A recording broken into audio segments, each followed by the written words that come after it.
Bonjour à tous. Nous sommes en 1945, quelque part dans les Ardennes, en plein milieu d'un camp américain. C'est en tout cas ce que s'amusent à croire tous ces passionnés de la Seconde Guerre mondiale qui sont réunis ici pour un week-end de reconstitution historique. Nous allons donc faire un bond de quelques 73 ans en arrière.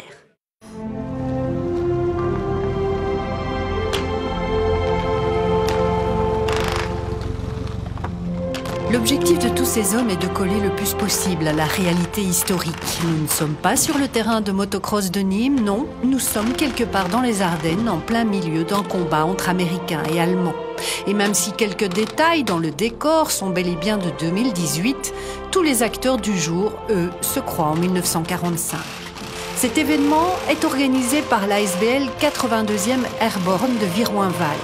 Une association qui reconstitue la 82e division aéroportée qui deviendra le 508e régiment en 1944. Le 508, c'était une compagnie de paras qui ont sauté sur Sainte-Mère-Église et qui ont ouvert les premiers balisages pour les troupes aéroportées avant le débarquement. Qui veut dire, on a tourné un film il n'y a pas longtemps sur cet événement, qui veut dire que c'est une unité qui a été dissoute à 90% sur les lieux en Normandie. Aujourd'hui, on va avoir une reconstitution d'une position allemande d'artillerie que les Américains doivent neutraliser parce que la position bombardait les villages à côté et les voies principales. Et notre mission, c'est de neutraliser cette batterie pour libérer la région.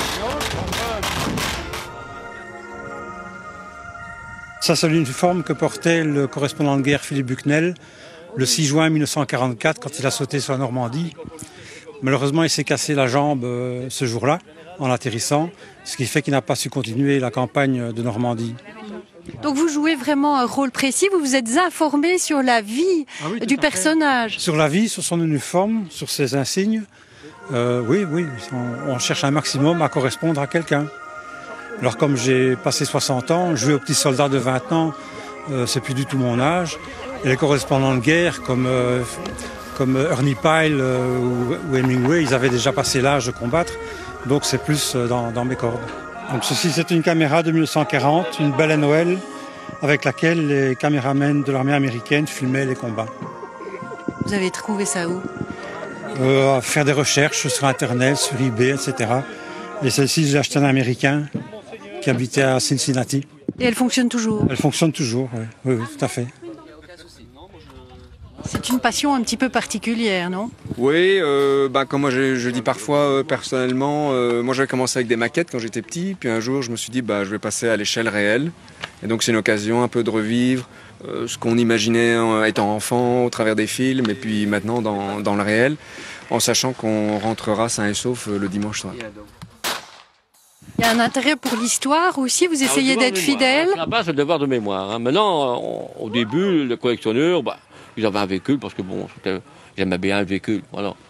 Mais maintenant, c'est le devoir de mémoire. Plus qu'on avance dans l'histoire, plus qu'on fait pour rappeler aux gens, aux jeunes, qui n'ont pas fait leur service militaire ni rien, qu'il y a 70 ans de ça, 74 ans exactement, il y a des gars qui sont descendus venant des États-Unis pour avoir que les gens de maintenant ont la liberté qu'ils ont maintenant. Voilà, c'est ça, parce que ils sont tués pour nous autres, en réalité, c'est ça. Mais bon, voilà.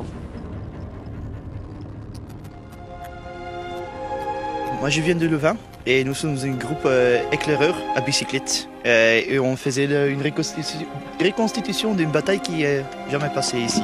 Pourquoi vous avez choisi finalement le côté allemand? Ce sont les uniformes. Ils sont trop cool parce que,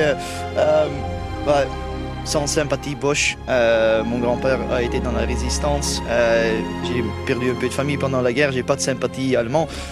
Personne de notre groupe en a. Et c'est un groupe tout à fait chouette.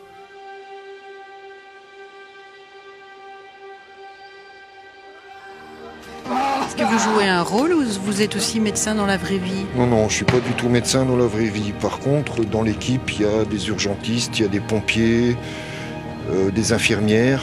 Donc eux, forcément, le week-end, ils font ce qu'ils font dans la vraie vie, quoi. J'ai commencé à collectionner dans le militaria, puis je cherchais un créneau qui n'était pas fait par tout le monde. Donc j'ai commencé à... par exemple, mon premier achat, c'était une seringue et une aiguille. Et puis, voilà, vous voyez un peu le résultat, c'est 15 ans de collection. Alors c'est très bien, mettre ça sur un camp, c'est très joli, mais il faut que ça bouge. Il faut que les gens puissent se rendre compte de ce que c'était, et c'est surtout ça le but. C'est pouvoir montrer aux gens, on va dire, la face cachée, ce qu'on montre jamais dans les films, quoi.